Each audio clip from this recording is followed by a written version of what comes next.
வணக்கம் மக்களே! நம்ம கோவில்பட்டியிலே மிகவும் பிரம்மாண்டமா இந்த 21ஆம் நூற்றாண்டிலே முழுவதும் கல்ல பயன்படுத்தி எழுப்பப்பட்டுள்ள முதல் சிவனாலயம், அருள்மிகு ஸ்ரீ மீனாட்சி அம்மன் சன்னதி, அருள்மிகு சுந்தரேஸ்வரர் திருக்கோவில் நூதன ஆலய அஷ்டபந்தன மகா கும்பாபிஷேக விழா வருகிற திங்கட்கிழமை காலை 9 மணிக்கு நடைபெறுதுங்க. கும்பாபிஷேக விழாவை முன்னிட்டு வருகிற ஞாயிற்றுக்கிழமை இரவு 8 மணி அளவுல கோவில்பட்டி அருள்மிகு பத்ரகாளியம்மன் திருக்கோவிலுக்கு எதிரே உள்ள எஸ். பொன்னமலை கிராமத்தில் வைத்து அள்ளி கொடுக்கும் சிவகுடும்பம் என்ற தலைப்புல திருமுருக வள்ளல் வாரியார் சுவாமிகளின் மாணவி கலைமாமணி வாகீச கலாநிதி திருமதி தேசிய மங்கையர்கரசி அவர்களின் ஆன்மீக சொற்பொழிவு நடைபெறுதுங்க. மேலும் திங்கட்கிழமை காலை 11 மணி முதல் இரவு 7 மணி வரை கோவில்பட்டி நாடார் நடுநிலைப்பள்ளியில வைத்து மகா அன்னதானம் நடைபெறுதுங்க.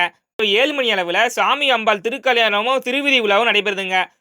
சிவனாலய திருப்பணிக்கு உங்களது பங்களிப்பை கொடுக்க விரும்புவோர் ரூ.100 மேல் நன்கொடை வழங்கலாம். மேலும் ரூ.25,000 மேல் நன்கொடை வழங்குவோரின் குடும்பத்தின் பெயர் கோவில் கல்வெட்டில் பொறிக்கப்படும். மகா கும்பாபிஷேக விழாவுக்கு அனைவரும் வருக. ஈசனின் அருள் பெறுக.